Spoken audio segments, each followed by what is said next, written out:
Hubungan seksualitas rumah tangga Anda kurang seru atau tidak bermakna? Istri pura-pura tidur waktu diajak? Suami langsung tancap gas tanpa basa-basi? Atau selalu merasa tabu untuk membicarakannya? Kami punya solusinya. Ikuti acara Hangout Pasutri Muda pada hari Kamis 24 Februari 2022 pukul 19.00 WIB. Kami akan bantu permasalahan rumah tangga Anda secara dalam, nyaman, hangat, dan tajam, setajam lidah tetangga.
Hubungan seksualitas rumah tangga Anda kurang seru atau tidak bermakna?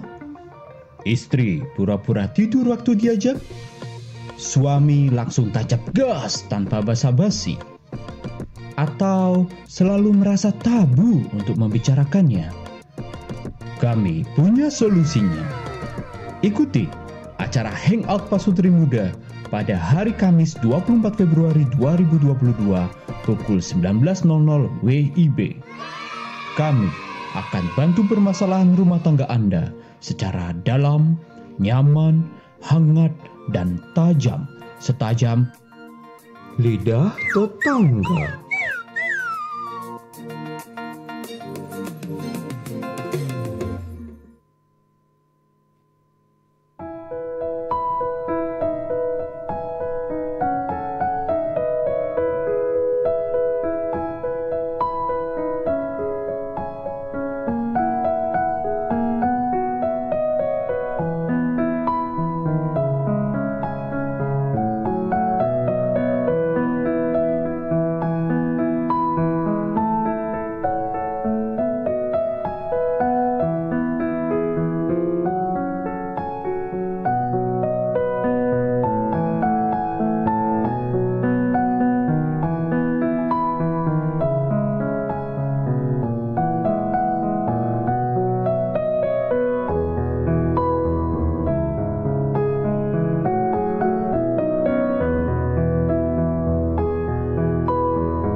Hubungan seksualitas rumah tangga Anda kurang seru atau tidak bermakna?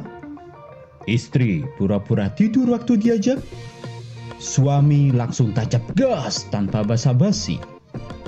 Atau selalu merasa tabu untuk membicarakannya? Kami punya solusinya. Ikuti acara Hangout Pasutri Muda pada hari Kamis 24 Februari 2022 pukul 19.00 WIB. Kami akan bantu permasalahan rumah tangga Anda secara dalam, nyaman, hangat, dan tajam. Setajam lidah tetangga.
Shalom, Bapak Ibu Saudara yang dikasihi dalam Tuhan Yesus Kristus. Senang sekali saya dapat berjumpa dengan Anda hari ini. Kiranya kita semua dalam keadaan sehat dan dalam perlindungan Tuhan. Saya mengucapkan selamat datang bagi Bapak Ibu Saudara yang baru pertama kali mengikuti ibadah di GKI Pondok Chandra Indah. Saudara yang terkasih, GKI Pondok Chandra Indah memiliki visi pelayanan menjadi gereja yang berkarakter gembala seperti Kristus. Melalui visi ini kami berharap kami dapat meneladani Sang Gembala Agung Yesus Kristus dalam mengembalakan domba-dombanya dengan penuh cinta kasih dan juga dapat merawat, menjaga setiap domba-domba yang Tuhan percayakan. Oleh karena itu, saudara, bagi Anda yang membutuhkan konseling ataupun dukungan doa dalam menghadapi berbagai macam pergumulan hidup, kiranya dapat menghubungi nomor yang tertera pada layar kaca Anda. Saudara yang dikasihi dalam Tuhan Yesus Kristus, GKI Pondok Chandra Indah memiliki 9 sektor. Melalui sektor-sektor ini kami berharap dapat lebih mengenal Bapak Ibu Saudara. Oleh karena itu, bagi Anda yang belum terdaftar dalam WA Group sektor, kiranya juga dapat menginformasikan dan menghubungi pada nomor yang tertera di layar kaca Anda. GKI Pondok Chandra Indah memiliki banyak sekali bidang pelayanan.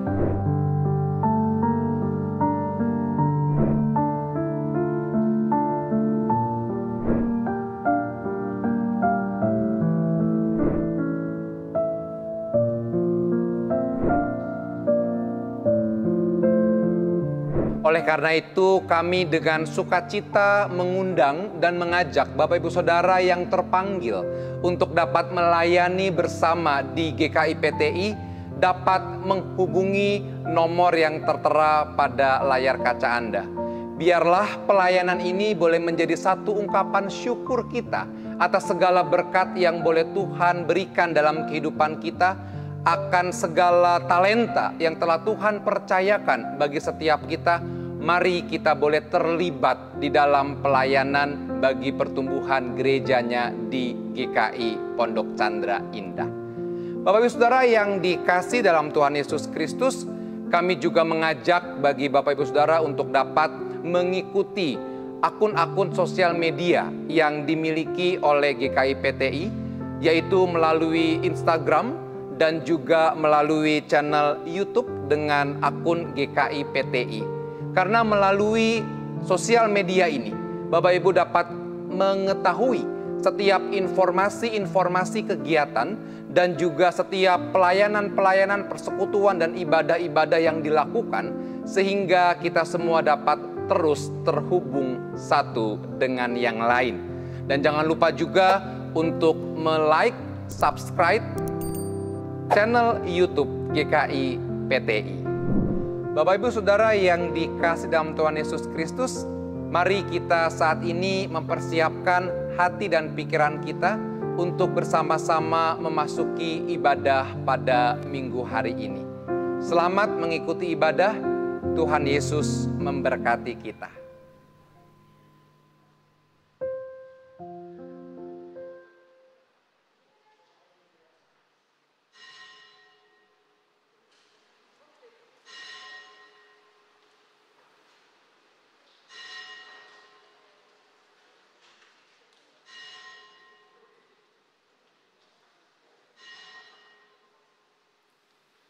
Salam sejahtera, saudara dan saudari terkasih di dalam Tuhan Yesus Kristus.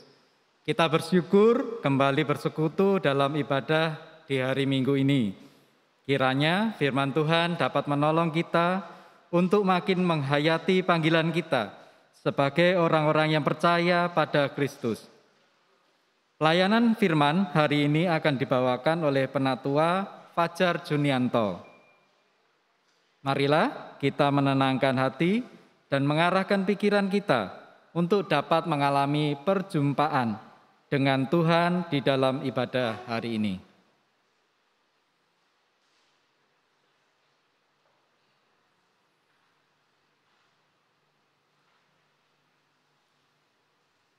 Umat diundang untuk berdiri.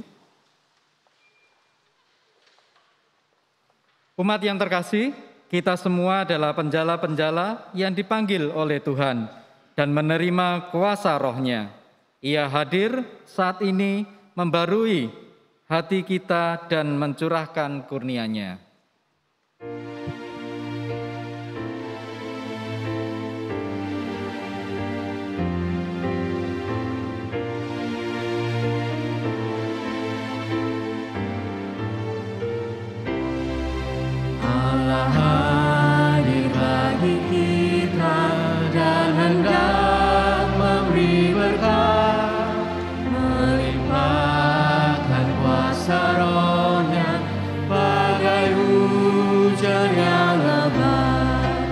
Dengan Roh Kudus ya Tuhan, umat-Mu berkatilah, baharui hati kami, oh curahkan kurnia.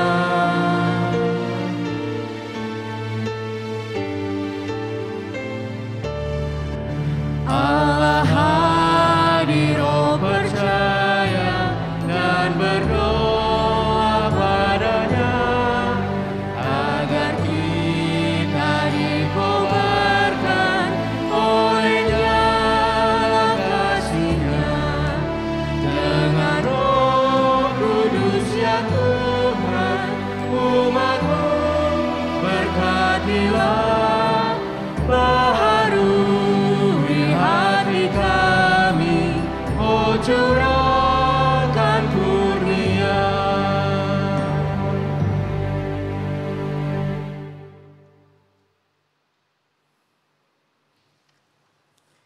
Ibadah minggu ini berlangsung di dalam nama Bapa, Putra, dan Roh Kudus.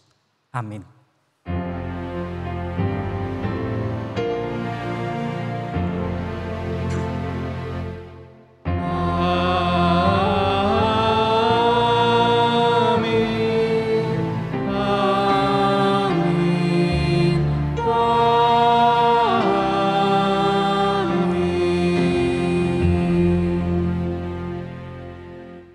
Tuhan beserta dengan saudara. Dan besertamu juga.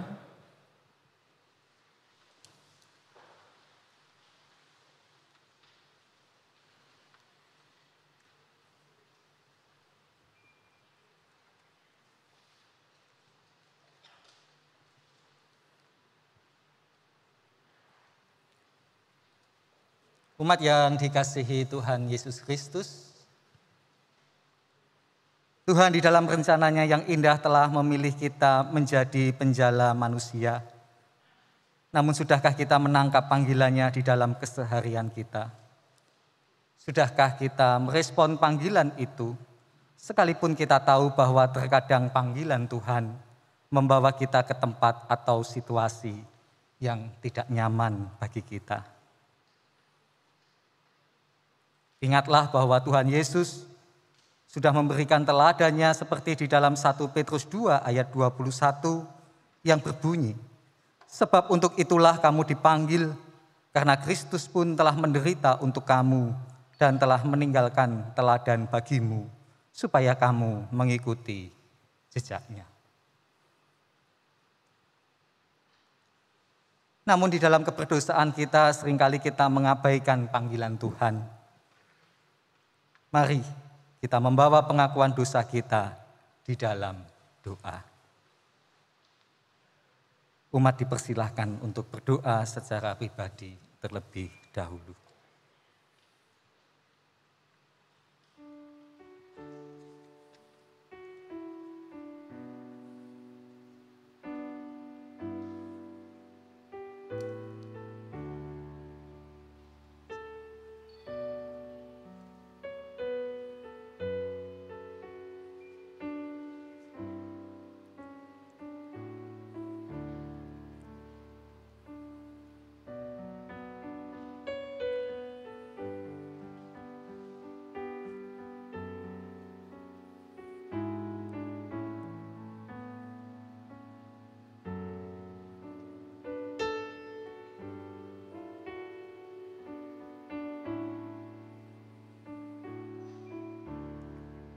Bapa yang Maha Pengasih, ampunilah kami ya Tuhan, apabila selama ini kami terlalu menyibukkan diri kami dalam pekerjaan dan rutinitas sehari-hari kami yang membuat kami mengabaikan panggilan-Mu.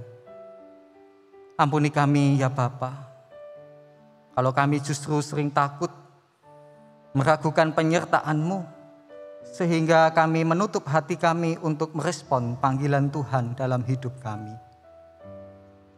Ya Bapa, berikanlah kami tuntunan Roh-Mu, supaya kami belajar mendengar dan merespon panggilan-Mu seturut dengan kehendak-Mu.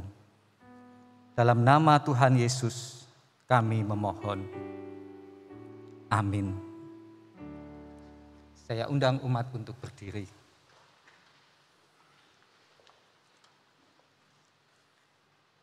Jika kita dengan sungguh mengakui dan menyesali dosa kita di hadapan Tuhan, maka pengampunan Tuhan selalu tersedia bagi kita. Ingatlah firman-Nya yang penuh anugerah yang memanggil kita kembali kepadanya.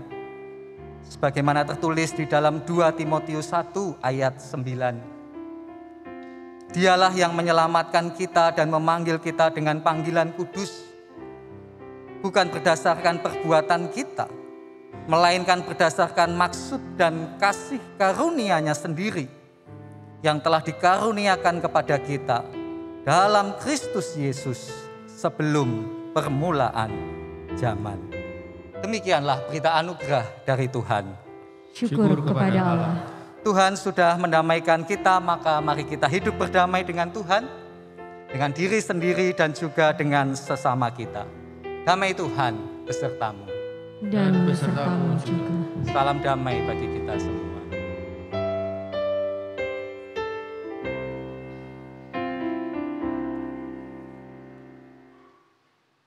Penebusan Tuhan atas dosa-dosa kita adalah wujud kasih-Nya atas setiap kita. Mari kita respon anugerah Tuhan itu dengan menggunakan segenap talenta yang sudah Tuhan beri untuk hidup memenuhi panggilan Tuhan.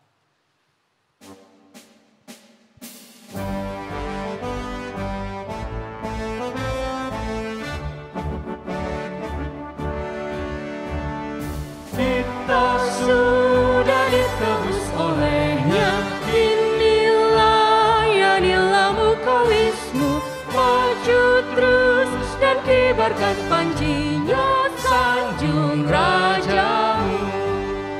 Mari bawa padanya segenap talentamu, serta hidup mengikuti firman-Nya. Taat dan setialah walau sukar jalanmu, hidup kudus agar kasih-Nya pun nyatalah.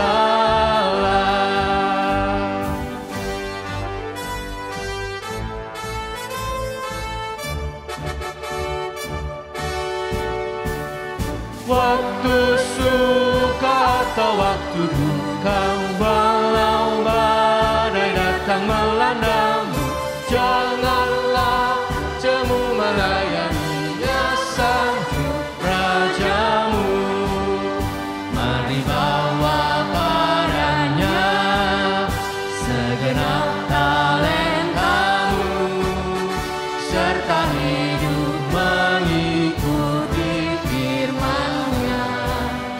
Taat dan setialah walau sukar jalanmu, hidup kudus agar kasih-Nya pun nyatalah.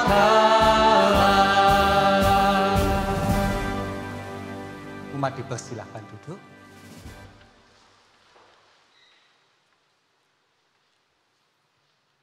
Mari kita menaikkan doa permohonan kepada Roh Kudus di dalam pemberitaan sabda Tuhan. Mari kita berdoa.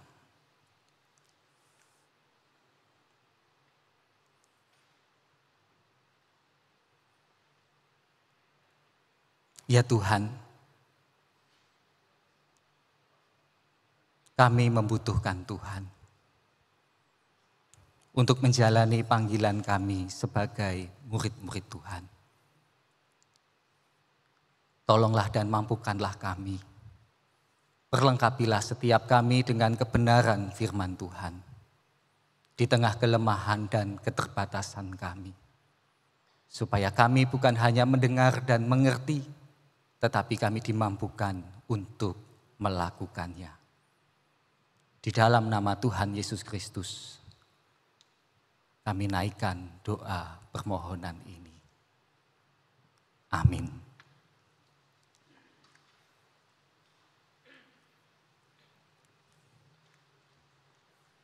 Firman Tuhan pada hari ini diambil dari Injil Lukas 5 ayat 1 sampai 11.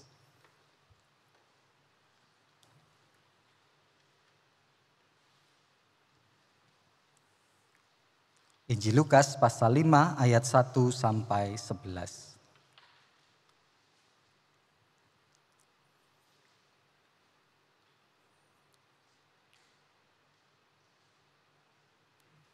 Pada suatu kali Yesus berdiri di pantai Danau Genesaret.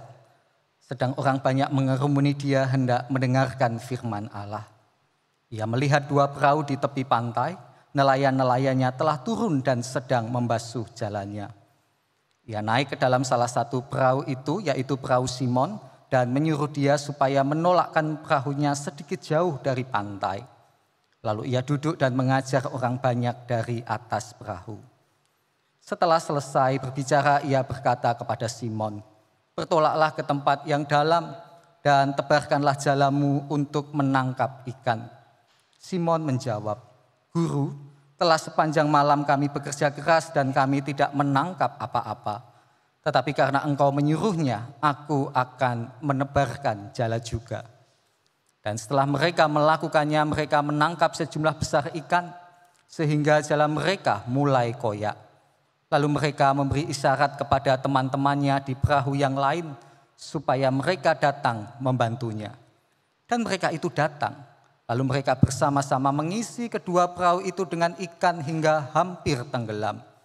Ketika Simon Petrus melihat hal itu, ia pun tersungkur di depan Yesus dan berkata, "Tuhan, pergilah daripadaku, karena aku ini seorang berdosa." Sebab ia dan semua orang yang bersama-sama dengan dia takjub oleh karena banyaknya ikan yang mereka tangkap. Demikian juga Yakobus dan Yohanes anak-anak Zebedeus yang menjadi teman Simon. Kata Yesus kepada Simon, "Jangan takut, mulai dari sekarang engkau akan menjala manusia." Dan sesudah mereka menghela perahu-perahunya ke darat, mereka pun meninggalkan segala sesuatu lalu mengikut Yesus. Demikianlah sabda Tuhan. Berbahagialah kita yang mendengarkan firman Allah dan yang memelihara serta melakukannya setiap hari. Haleluya. Haleluya, haleluya, haleluya.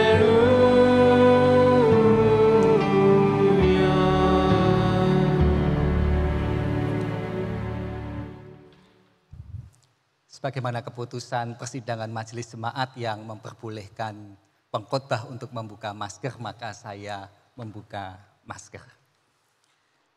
Bapak Ibu Saudara yang dikasihi Tuhan, suatu kali seorang koordinator sektor menelpon salah satu anggota jemaat di sektornya.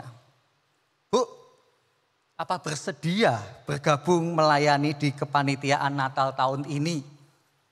Tahun ini sektor kita loh yang mendapatkan jadwal untuk menjadi panitia." Anggota jemaat itu kemudian menjawab, "Waduh, gimana ya? Saya itu bisa apa? Mbok yang lain saja ya." Cerita yang lain lagi Bapak Ibu sekalian, seorang penatua menghubungi anggota jemaatnya. "Pak, nanti di kebaktian Minggu Paskah ada drama kebangkitan Tuhan Yesus. Bapak ya yang menjadi malaikatnya." Cepat-cepat anggota jemaat itu menjawab, "Waduh, gimana ya Pak Penatua? Saya itu enggak punya waktu. Urusan saya itu sudah banyak sekali. Mbok yang lain saja." Itu saja tuh Bapak Anu itu. Dia kan sudah pensiun. Mungkin dia lebih punya banyak waktu. Ada cerita yang lain lagi Bapak Ibu sekalian. Seorang pendeta mendatangi rumah anggota jemaatnya. "Pak, tahun ini Bapak terpilih untuk menjadi bakal calon penatua." Belum selesai pendeta itu berbicara menjelaskan, Bapak itu langsung memotong dan mengatakan, "Waduh, gimana ya Pak Pendeta ya? Saya ini apa layak? Saya ini apa pantas? Penatua itu kan harus teladan, bersih, tak bercela." Wah gitu ya, kata anggota jemaat itu. "Saya enggak tahu loh, harus apa kalau jadi penatua itu. Saya enggak punya pengalaman." "Kok sudah, yang lain saja, bukan saya." Umat yang dikasihi Tuhan, saudara-saudara sekalian, itulah cerita kehidupan menggereja, bergereja. Dan tentunya bukan GKI PTI ya. Karena kalau di GKI PTI itu kalau jemaat PTI dihubungi jawabannya pasti tidak begitu. "Oke Pak, siap, saya bersedia." Amin. Beneran, amin loh ya. Itu bukan PTI pasti ya. Selama saya ada di sini kurang lebih sudah berapa bulan ya. Jawabannya enggak begitu. Jawabannya, "Oke Pak, siap. Jadi apa? Penatua? Oke. Jadi apa? Tokoh malaikat? Oke. Jadi panitia? Oke." Kalau itu di gereja yang jauh di sana Bapak Ibu sekalian ya. Itu di luar sana gitu ya. Apa kesamaannya Bapak Ibu sekalian? Jawaban-jawaban itu tadi. Coba diingat-ingat. Apa kesamaannya? 1. Menolak. Menolaknya gimana? Kata yang pertama pasti waduh gitu ya. Waduh. Yang kedua adalah sesudah waduh apa? Gimana ya? Lalu, Mbok, jangan saya, yang lain saja. Tidak tahu apakah itu cerita fiktif belaka atau memang terjadi di dunia nyata ya. Tapi seringkali jemaat itu kalau menolak itu menjadi sangat kreatif alasannya. Tiba-tiba jemaat itu menjadi sangat kreatif. Bahasa Alkitabiahnya Bapak Ibu sekalian, ini aku, utuslah dia. Bukan GKI, PTI. Ini gereja yang lain kok ya. Seringkali Bapak Ibu sekalian kalau kemudian kita coba mengadakan survei gitu ya. Sederhana, respon jemaat itu coba dibuat peringkat begitu. Setidaknya ada 3 alasan begitu ya. Ada 3 alasan yang bisa kemudian kita temukan. Bagaimana jemaat itu merespon undangan untuk melayani ya. Ini ibaratnya sebuah peringkat. Di peringkat yang ketiga ya, alasan ketiga yang paling atas yang biasanya diungkapkan itu adalah saya nggak punya apa-apa. Ya, seperti jawaban tadi ya, saya nggak punya apa-apa. Saya nggak punya waktu, saya nggak punya talenta, saya nggak punya pengalaman. Itu di peringkat ketiga. Di peringkat kedua biasanya alasannya adalah saya nggak bisa apa-apa. Saya nggak bisa mimpin, saya nggak bisa ngomong, saya nggak bisa berdoa di depan orang banyak. Betul? Kayaknya yang angguk-angguk ini punya pengalaman ya. Dan di peringkat pertama Bapak Ibu sekalian, alasannya adalah saya nggak tahu harus apa. Ya, saya nggak tahu harus apa. Saya nggak tahu kalau jadi panitia, jadi pengurus itu harus gimana.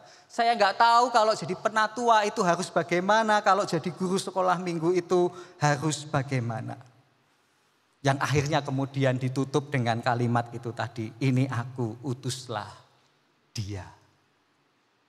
Jadi ini Bapak Ibu sekalian 3 peringkat tadi. Saya nggak punya apa-apa, saya nggak bisa apa-apa, saya nggak tahu harus apa. Yang biasanya kemudian bungkusannya adalah dengan mengatakan juga saya merasa tidak layak, saya merasa tidak pantas. Ini urutannya Bapak Ibu sekalian sebagaimana slide yang ada di depan Bapak Ibu sekalian. Betul ya, seperti itu ya biasanya ya. Entah itu klasik, entah itu kreatif. Ini yang biasanya menjadi 3 peringkat teratas. Bapak Ibu jemaat yang dikasihi Tuhan, apa sebenarnya persoalan utama dari jawaban-jawaban itu? Bahwa benar melayani itu bisa di keluarga, melayani Tuhan itu di pekerjaan, melayani Tuhan itu di masyarakat, dimanapun Tuhan menempatkan. Tapi jangan lupa bahwa gereja juga adalah komunitas yang diberikan oleh Tuhan untuk juga kita ini melayani Tuhan dan sesama kita. Gereja itu juga menjadi ladang, menjadi tempat bagi kita untuk melayani Tuhan dan sesama kita. Karena itu persoalannya jangan-jangan Bapak Ibu sekalian, saya menduga sebagaimana bacaan kita hari ini, kehidupan beriman kita kepada Allah, kepada Kristus, hanya berakhir sebagai kerumunan, bukan sebagai pemuritan. Jangan-jangan kehidupan beriman kita hari ini hanyalah bentuknya itu kerumunan, bukan pemuritan. Apa itu kerumunan, apa itu pemuritan Bapak Ibu sekalian?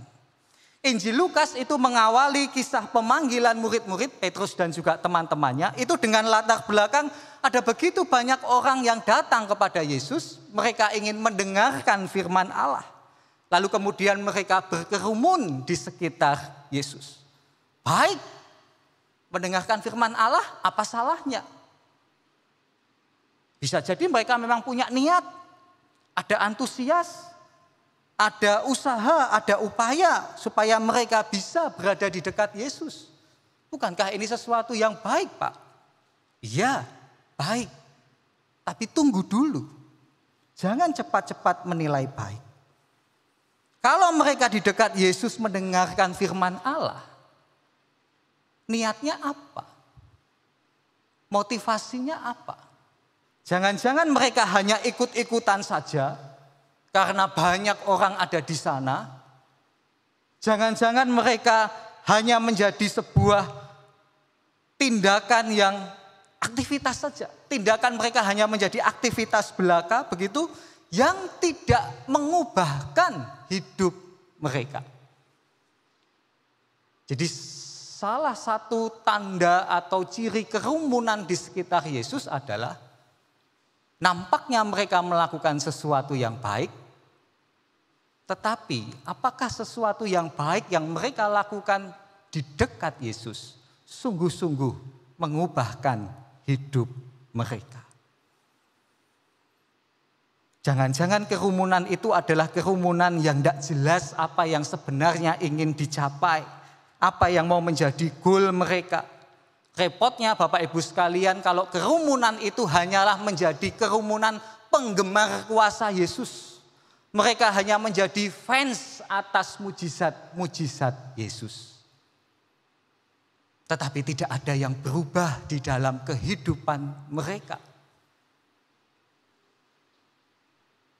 Mereka mendengarkan firman Allah, yang menjadi persoalan adalah hanya untuk memuaskan diri mereka sendiri. Apakah ada yang seperti itu? Ada.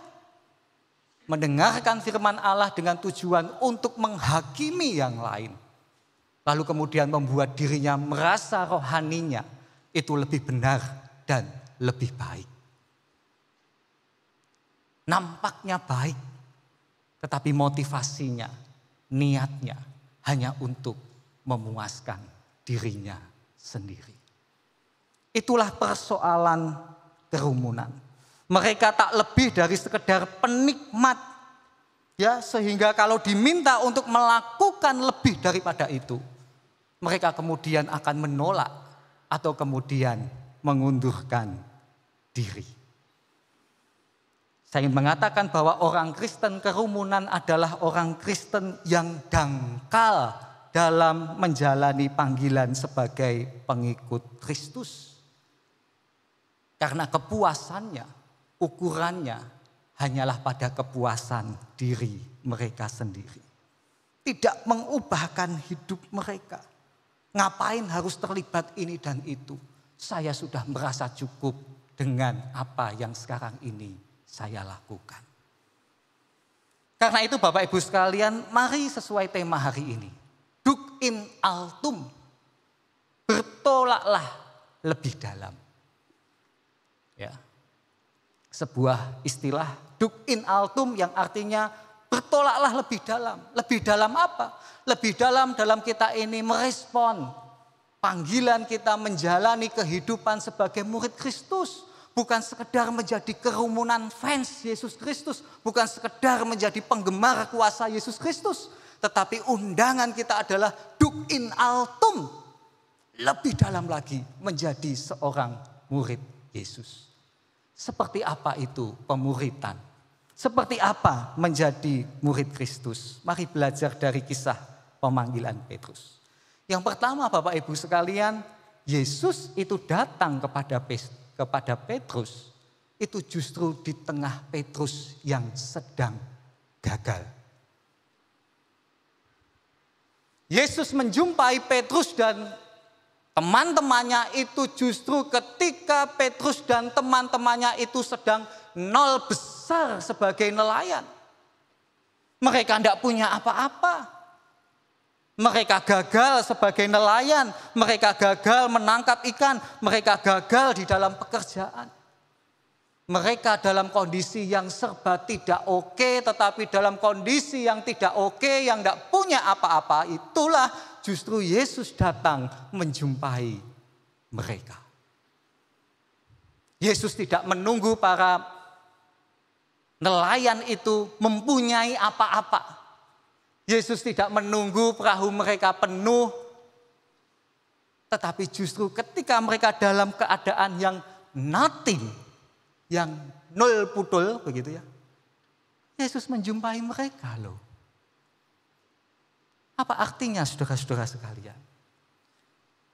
Ketika tak ada tangkapan ikan, ketika jala itu kosong, ketika yang ada itu kelelahan, bahkan Petrus yang mengeluh, Tuhan sudah semalaman kami ini bekerja keras.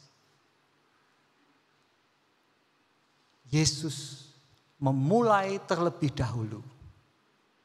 Allah berinisiatif melakukan panggilan terhadap Petrus. Artinya panggilan sebagai murid Kristus dimulai, diawali oleh Allah sendiri. Bukan karena Petrus, saya dan juga saudara sekalian istimewa, bukan. Bukan karena kita punya apa-apa, bukan. Bukan karena kita bisa apa, bukan. Itu kemurahan Allah, itu inisiatif Allah, itu kasih karunia Allah. Dia tidak menunggu saudara dan saya menjadi something lebih dulu. Oke, mungkin ada yang dipanggil ketika sudah menjadi something, tetapi kisah pemanggilan Petrus dan teman-temannya menunjukkan dalam kondisi yang nothing sekalipun, kalau Tuhan sudah berkehendak, Ia berkenan memanggil saya dan saudara. Gak ada alasan lagi saya gak punya apa-apa. Karena kita memang gak punya apa-apa kok di depan Tuhan. Waktu itu punya Tuhan.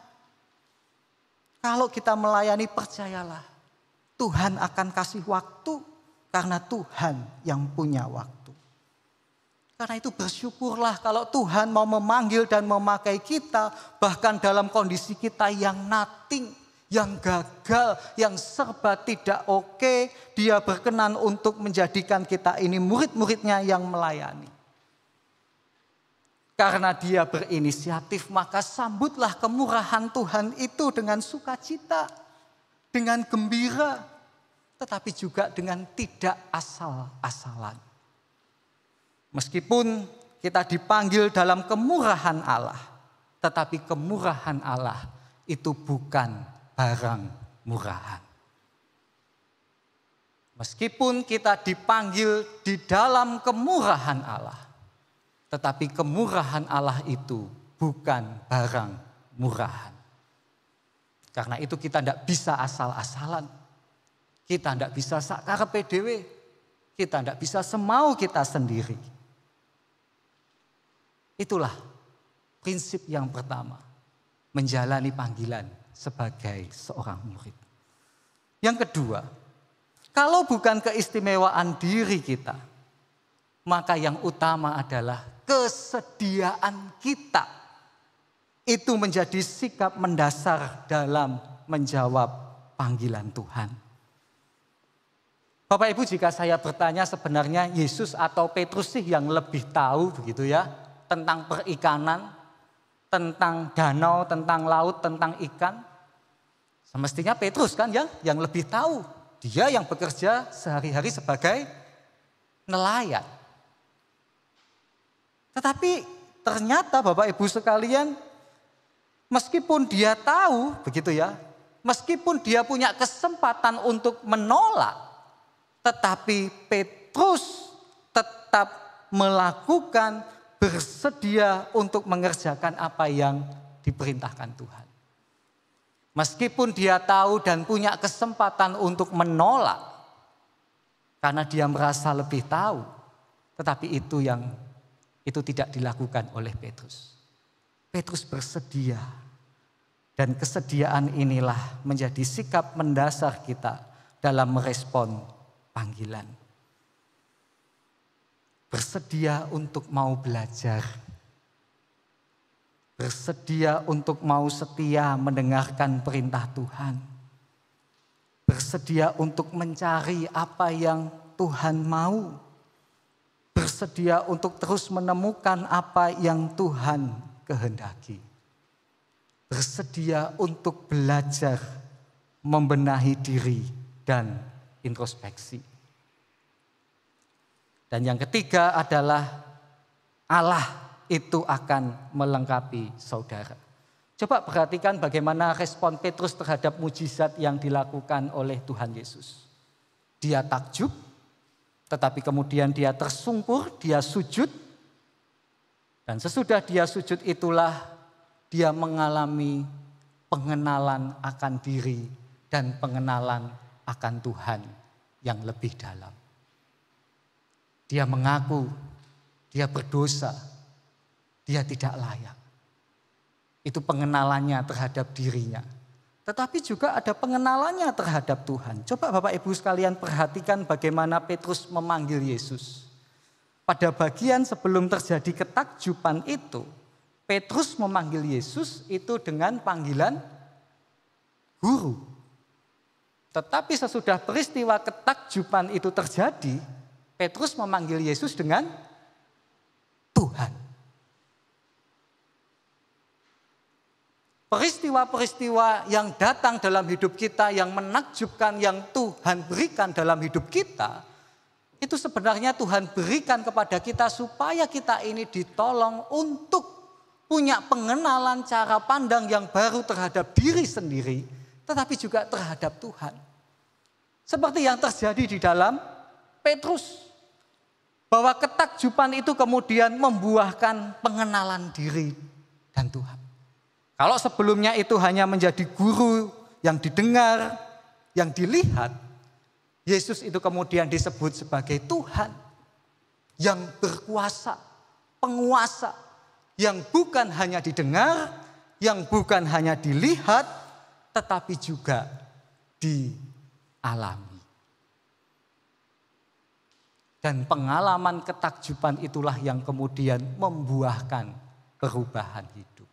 Saya kira Bapak Ibu sekalian inilah bedanya murid Yesus dan kerumunan. Kalau kerumunan melihat hal-hal yang menakjubkan dalam diri mereka, itu tak membuahkan apa-apa. Hanya kagum saja. Hanya membuat mereka menjadi fans, penggemar saja. Tetapi seorang murid ketika melihat ada hal-hal yang membuat takjub di dalam hidupnya. Tidak harus peristiwa yang luar biasa, tetapi peristiwa sehari-hari. Ketika melihat peristiwa sehari-hari yang membuat mereka takjub, itu akan membuahkan pengenalan akan diri dan kepada Tuhan yang berbeda.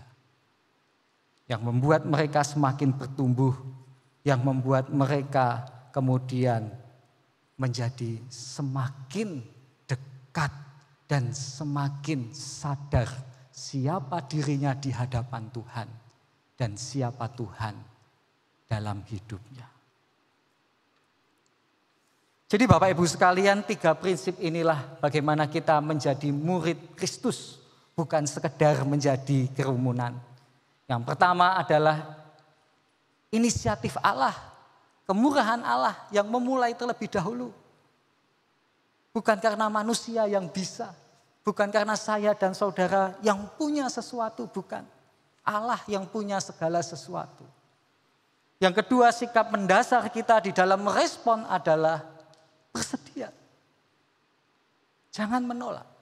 Bersedia untuk belajar, bersedia untuk taat, bersedia untuk setia. Maka percayalah, Allah akan memperlengkapi kita dengan berbagai ketakjuban yang akan membuat kita ini semakin kenal, semakin sadar siapa saya, siapa Tuhan dalam hidup saya. Semoga kita bukan lagi kerumunan yang berpuas pada diri sendiri, tetapi mau lebih dalam lagi. Bukan hanya menjadi penggemar atau fans kuasa Yesus Kristus, lalu kemudian menolak untuk melakukan yang lebih lagi di luar dirinya dengan alasan-alasan seperti ini. Saya enggak punya apa-apa, saya enggak bisa apa-apa, saya enggak tahu harus apa. Yang ujung-ujungnya itu tadi, ini aku, utuslah dia.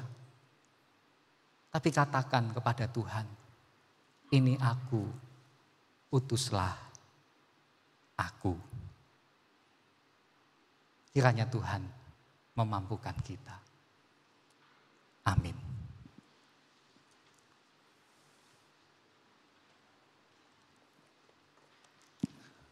Bapak Ibu Saudara sekalian dikasihi Tuhan, hari ini ibadah kita adalah ibadah pengajaran, artinya ada kesempatan bagi Bapak Ibu sekalian yang ingin memperdalam khotbah pengajaran yang baru saja kita dengar.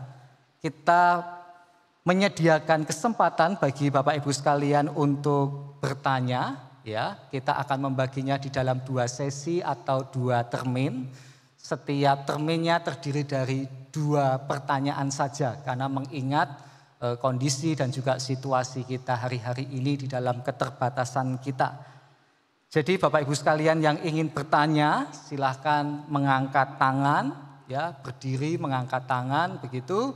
Nanti Bapak Ibu sekalian akan didatangi atau dihampiri oleh penatua yang akan membantu Bapak Ibu sekalian memegang mic. Jadi mohon mic-nya jangan dipegang, ya, tetapi biar penatua yang memegangi mic untuk Bapak Ibu sekalian.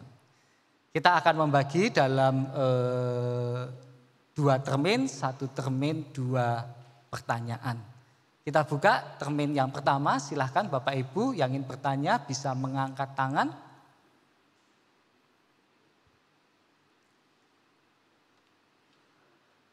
Jangan bilang ke sebelahnya ya, ini aku utuslah dia saja Pak yang tanya gitu ya, jangan ya.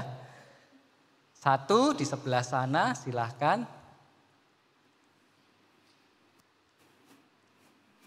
Bisa berdiri lalu sebutkan nama dan pertanyaannya secara jelas dan ringkas ya Pak, silahkan. Selamat pagi, nama saya Hieronimus Kusprandoko dari sektor 8. Yang saya ingin tanyakan tadi kalimat terakhir dikatakan bahwasanya mana yang lebih tahu, Petrus apa Yesus tentang jala ikan. Maksud saya tadi Bapak katakan ini kan khotbah pengajaran. Jadi saya ingin bertanya, kalau Petrus lebih tahu, bagaimana dengan Yesus yang adalah pencipta, yang dari awal bahkan sebelum Petrus ada, Yesus kan pasti sudah tahu karena dia sebagai Tuhan dan sebagai Yahweh. Terima kasih, itu saja. Terima kasih Pak Hiro. Penanya kedua silahkan Bapak Ibu bisa mengangkat tangan.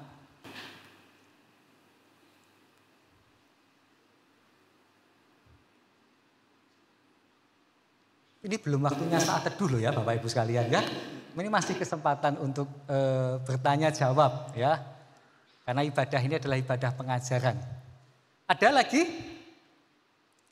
Silahkan. Di depan ruang ibu dan anak, Pak Andre.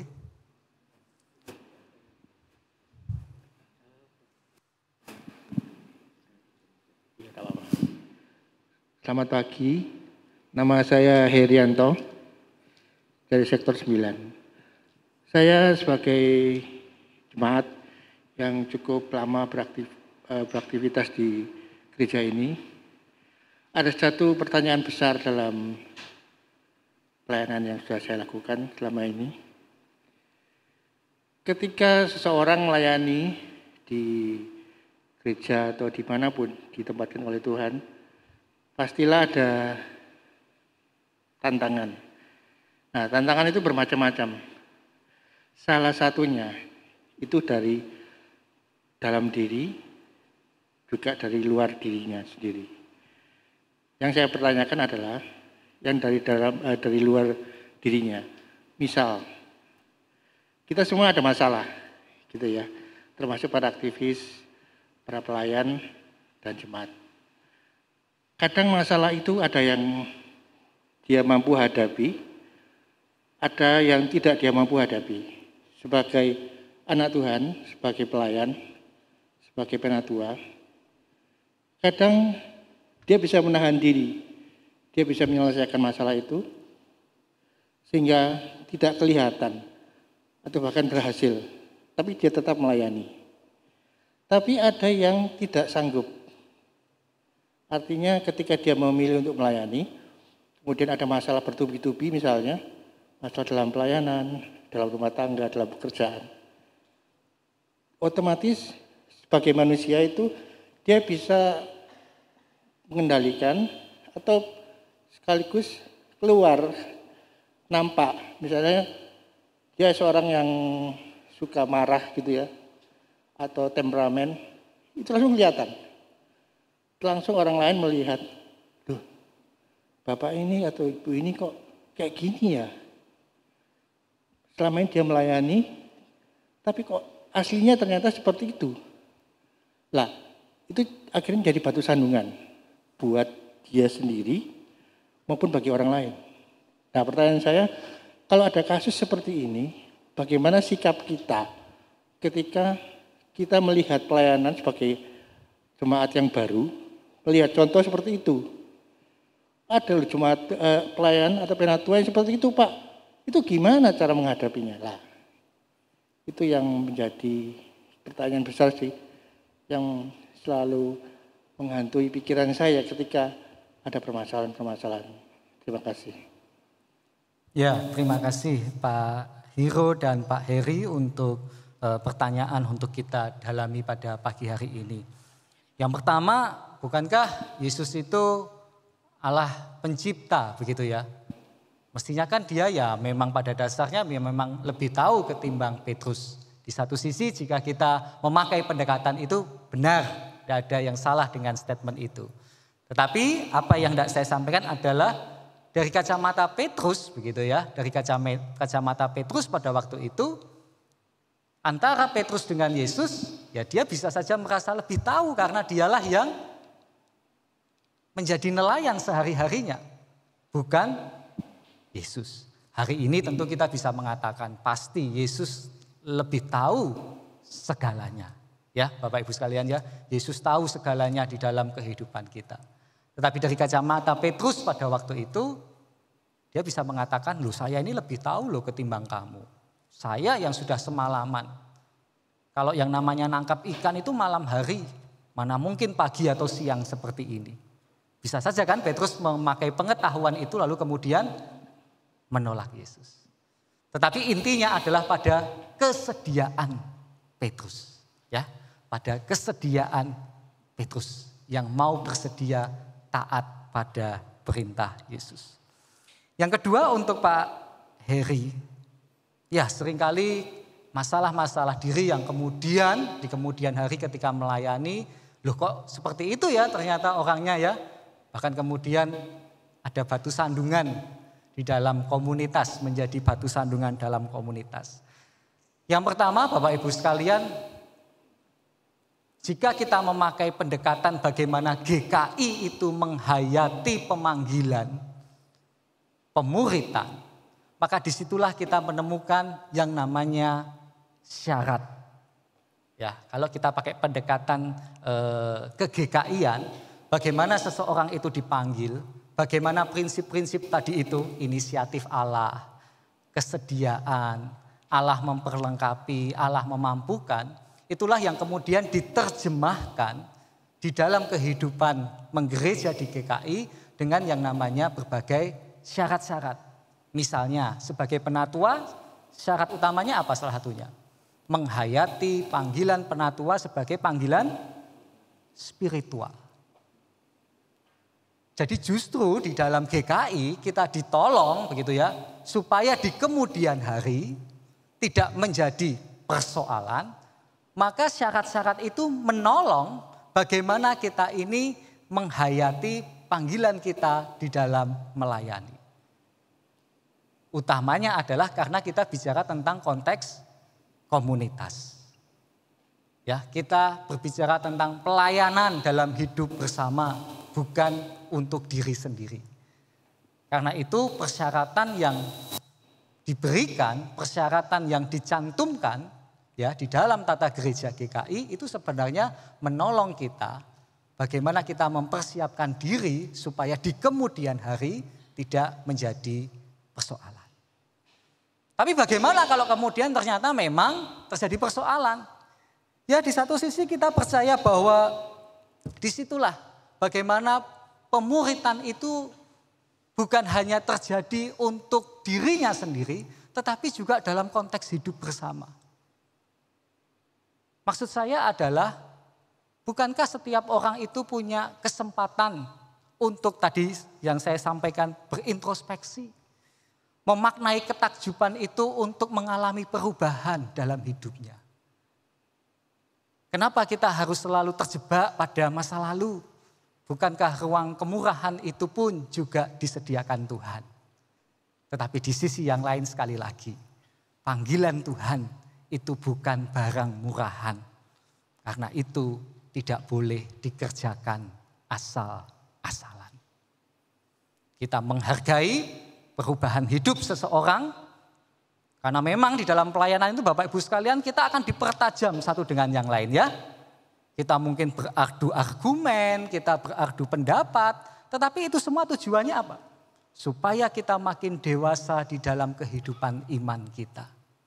Supaya kita makin gak asal-asalan di dalam menyambut panggilan Tuhan. Semoga menjawab Pak Hiro dan Pak Heri. Kita buka termin yang kedua, silakan Bapak Ibu sekalian untuk 2 pertanyaan. Kalau masih ada. Kalau tidak ada, masih adakah? Oh silakan. Tidak usah lari Pak Andre, pelan-pelan saja. Nah.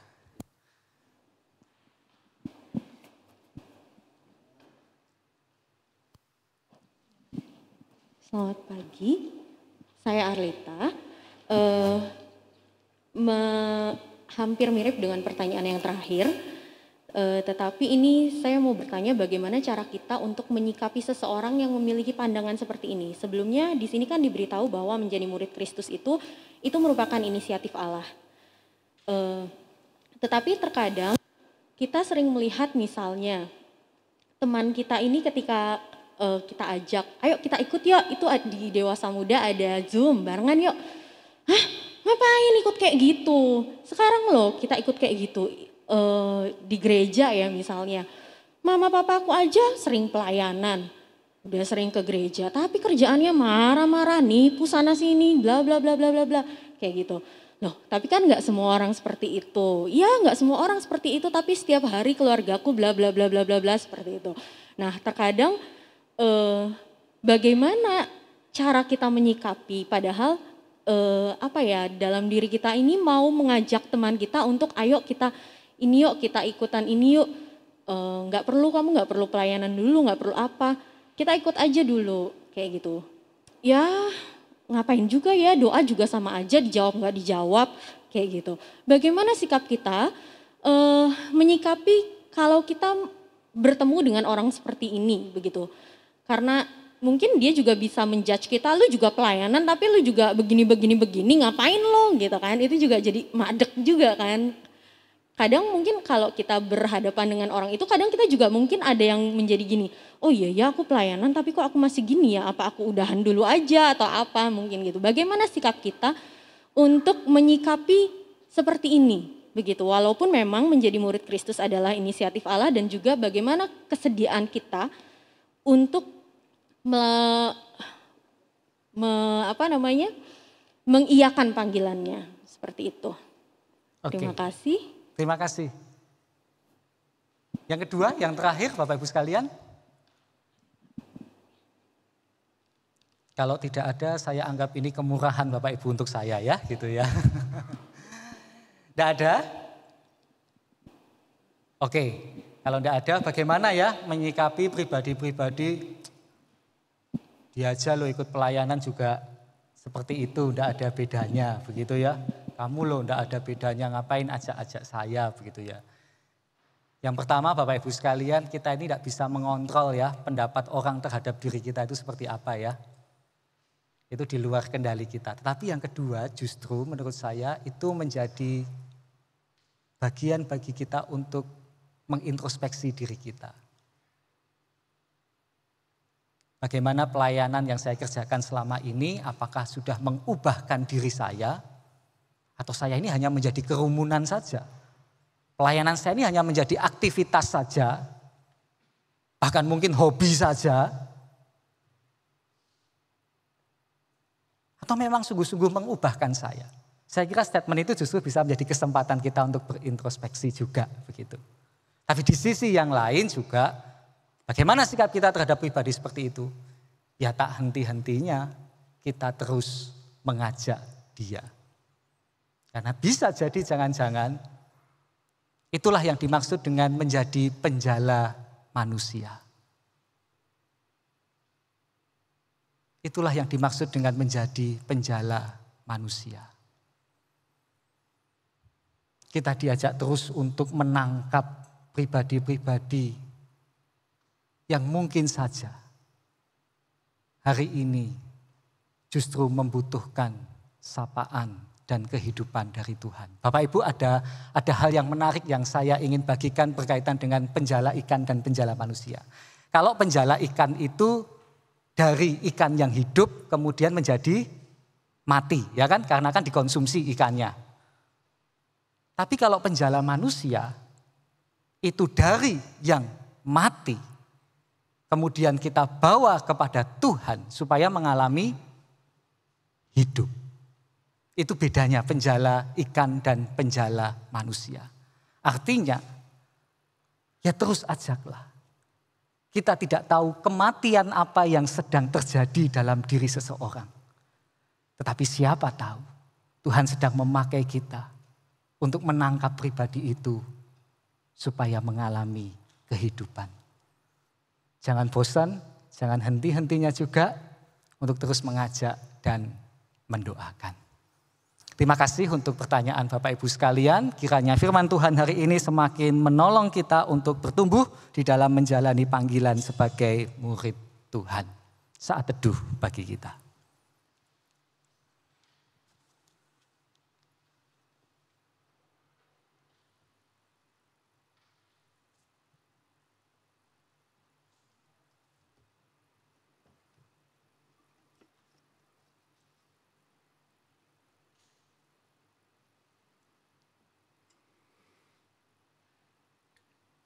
Jemaat yang dikasihi Tuhan, kami undang untuk bangkit berdiri. Marilah bersama dengan umat Allah di masa lalu, masa kini dan masa depan, mengingat pengakuan pada baptisan kita menurut pengakuan iman rasuli demikian. Aku percaya kepada Allah, Bapa yang Maha Kuasa, Khalik langit dan bumi. Dan kepada Yesus Kristus anaknya yang tunggal Tuhan kita. Yang dikandung daripada Roh Kudus, lahir dari darah Maria. Yang dibawa ke tangan Pontius Pilatus. Disalibkan, mati dan dikuburkan, turun ke dalam kerajaan maut. Pada hari yang ketiga bangkit pula dari antara orang mati. Naik ke sorga, duduk di sebelah kanan Allah, Bapa yang Maha Kuasa. Dan dari sana ia akan datang untuk menghakimi orang yang hidup dan yang mati. Aku percaya kepada Roh Kudus, gereja yang kudus dan am, persekutuan orang kudus, pengampunan dosa, bangkitan orang mati, dan hidup yang kekal. Amin. Dipersilakan duduk kembali.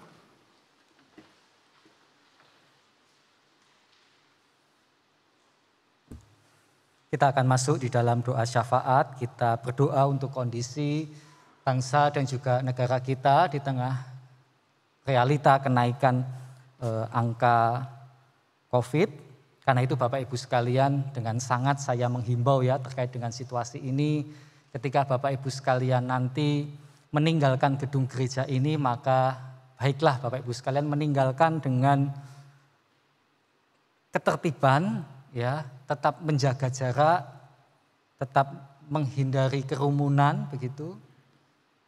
Kalau memang tidak ada acara lagi di gereja ini, maka segera kembali ke rumah ya, supaya kita turut serta di dalam menjaga protokol kesehatan. Mari kita berdoa. Siapakah kami ini ya Tuhan, yang sedemikian rupa Tuhan kasihi, Tuhan anugerahi dengan kasih sayang, dengan pertolongan, dengan kemurahan yang tak henti-hentinya dalam hidup kami. Karena itu ya Tuhan, kami ingin menaikkan berbagai permohonan kami. Karena kami percaya Tuhan pun juga akan terus-menerus menolong pribadi-pribadi yang saat ini tengah menderita, menjadi penyintas COVID-19 di tengah kenaikan angka positif saat ini ya Tuhan. Tolonglah para pemimpin-pemimpin kami di dalam menentukan kebijakan yang tepat untuk mengatasi persoalan ini. Kami percaya hikmat Tuhanlah yang akan memampukan mereka. Juga karuniakanlah kepada kami rasa tenang, rasa aman, namun juga hikmat Tuhan yang tetap membuat kami menaati protokol kesehatan. Supaya kami senantiasa Tuhan berkati dengan segala hal yang membuat kami takjub. Oleh karena Tuhan menolong bangsa negara kami ini melewati masa-masa sulit ini, bukan karena kami mampu, tetapi semata-mata karena Tuhan yang memampukan bangsa dan juga negara kami ini.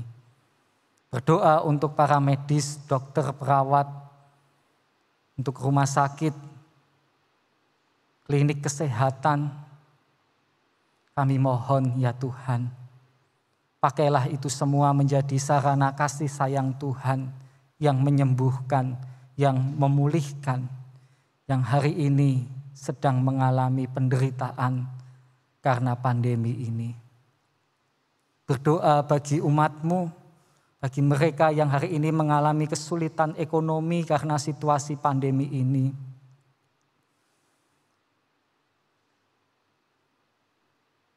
Mungkin yang bisnisnya kacau, yang harus mengalami PHK,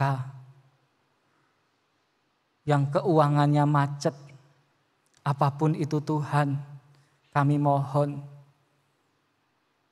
nyatakanlah pertolongan Tuhan bagi mereka. Kami juga mohon ya Tuhan kasih-Mu bagi gereja-gereja Tuhan di dalam mendukung persoalan ini.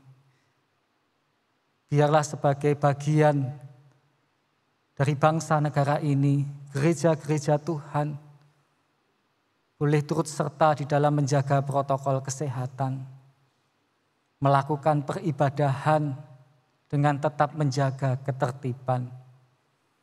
Pimpin majelis jemaat ya Tuhan, di dalam merumuskan berbagai aturan ataupun kebijakan yang bukan sekedar membuat kami bisa datang untuk beribadah di tempat ini, tetapi juga kami datang di dalam ibadah dengan rasa tenang, rasa aman, dan damai. Kami percaya Tuhanlah yang akan memampukan majelis jemaat GKI PTI di dalam menghadapi persoalan ini yang sudah mempengaruhi kehidupan menggereja kami. Kami percaya Tuhanlah yang menjadi sang kepala gereja bagi setiap kami di sini. Dan juga di gereja-gereja lain kami percaya Tuhan juga akan memampukan. Kami berdoa ya Tuhan untuk umat-Mu yang saat ini sedang menderita sakit, di tengah kelemahan, Di tengah keterbatasan kami percaya Tuhan yang akan senantiasa menolong. Kami mengingat akan Penatua Victor di dalam kelemahan fisiknya. Kami percaya Tuhan Maha memulihkan, Tuhan memberikan kekuatan, kesabaran, dan juga bagi umat Tuhan yang lain yang saat ini sedang terbaring di dalam sakit, kelemahan, ataupun juga keterbatasan yang lain. Kami mohon ya Tuhan, karuniakanlah iman yang teguh, iman yang tetap setia untuk terus percaya dan berharap kepada Tuhan di tengah masa-masa sulit yang saat ini sedang dihadapi.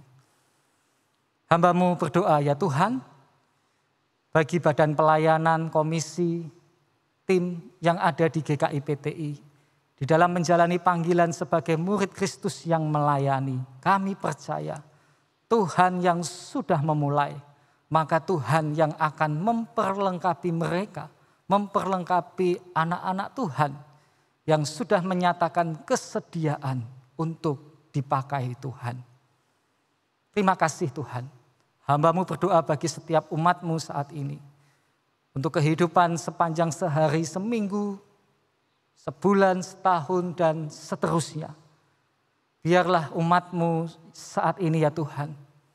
Mereka yang beribadah di tempat ini maupun juga yang mengikuti melalui YouTube, kami percaya berkat dan penyertaan Tuhan senantiasa mengiringi langkah kehidupan mereka.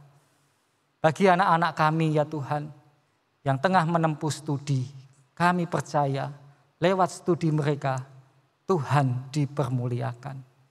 Terima kasih ya Tuhan.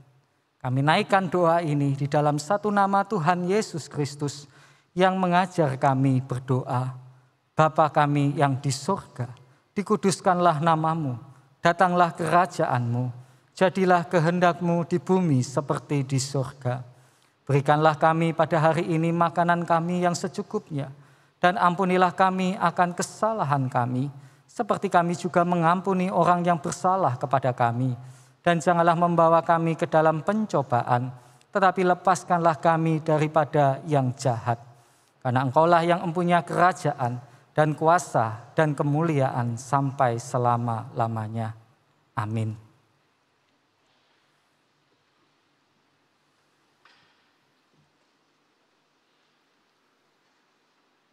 Merespon panggilan Tuhan menjadi wujud syukur atas berkat-Nya di dalam kehidupan kita, seperti yang tertulis dalam Hosea pasal 6 ayat 6 yang berbunyi, sebab aku menyukai kasih setia dan bukan korban sembelihan, dan menyukai pengenalan akan Allah lebih daripada korban-korban bakaran.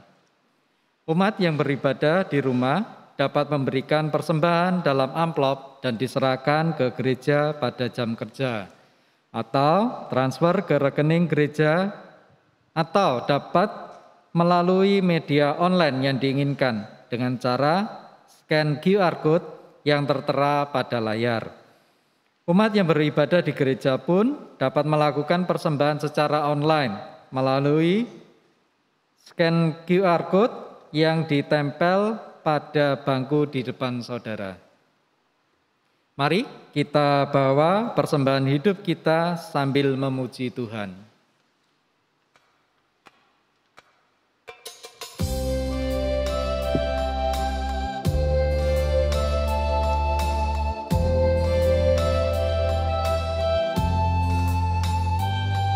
Di sini aku bawa Tuhan persembahan hidupku, semoga berkenan.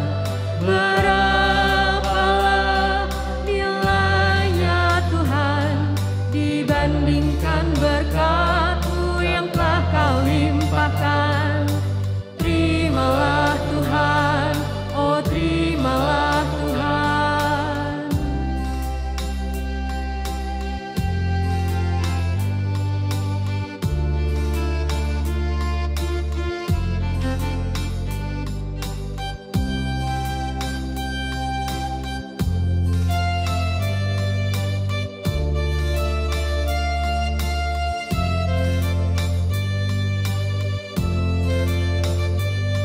jemaat diundang berdiri. Tanganku yang kecil ya Tuhan, belum mencari makan sendiri ya Tuhan. Terimalah hatiku Tuhan, menjadi persembahan yang Tuhan berkenan. Terimalah Tuhan, oh terimalah Tuhan.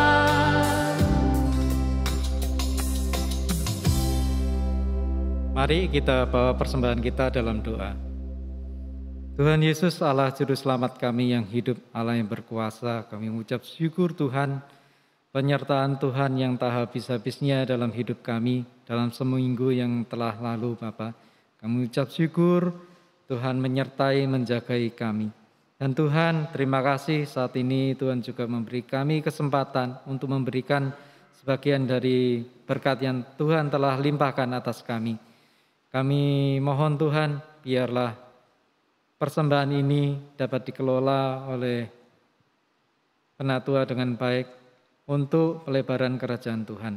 Terima kasih, kami sekali lagi serahkan hidup kami dalam tangan kasih Tuhan. Dalam Yesus Kristus kami berdoa. Amin.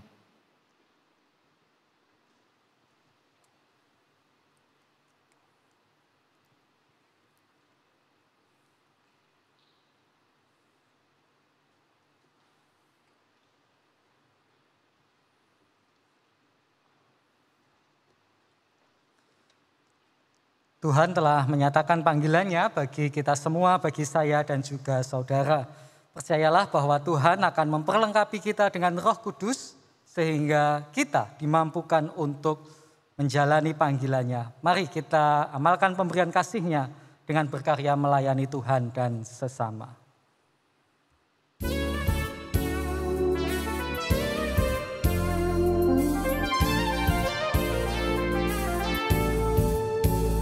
Dengar panggilan Tuhan dan oleh kuasa-Nya kau jadi anak Tuhan, pelayan umat-Nya.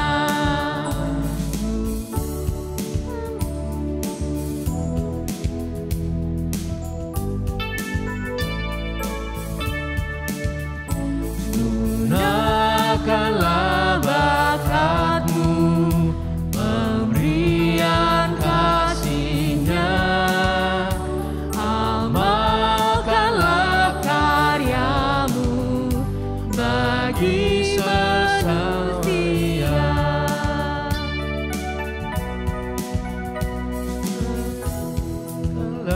Bantuan bagi sesamamu, pancarkan cahaya Tuhan di dalam hidupmu.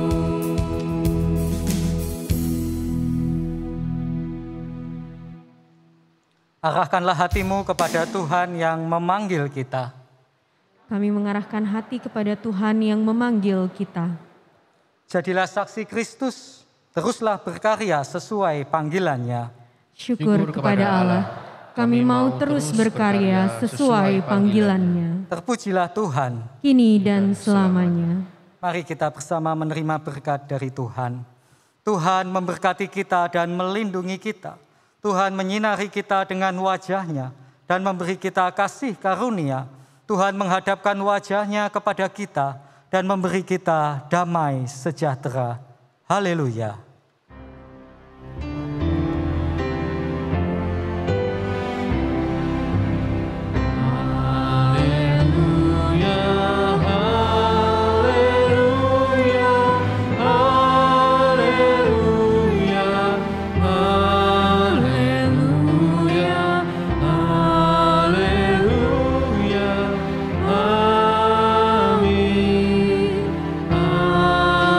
Amin.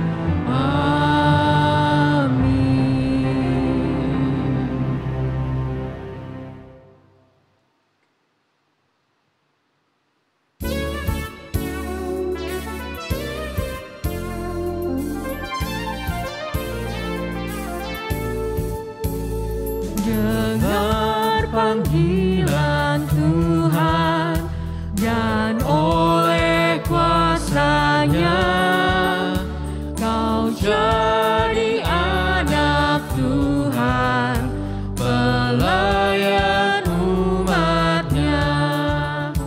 Gunakanlah bakatmu, pemberian kasih-Nya, amalkanlah karyamu bagi manusia.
Hubungan seksualitas rumah tangga Anda kurang seru atau tidak bermakna?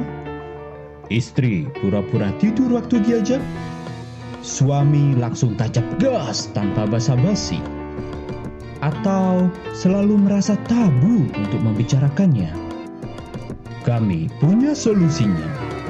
Ikuti acara Hangout Pasutri Muda pada hari Kamis 24 Februari 2022 pukul 19.00 WIB.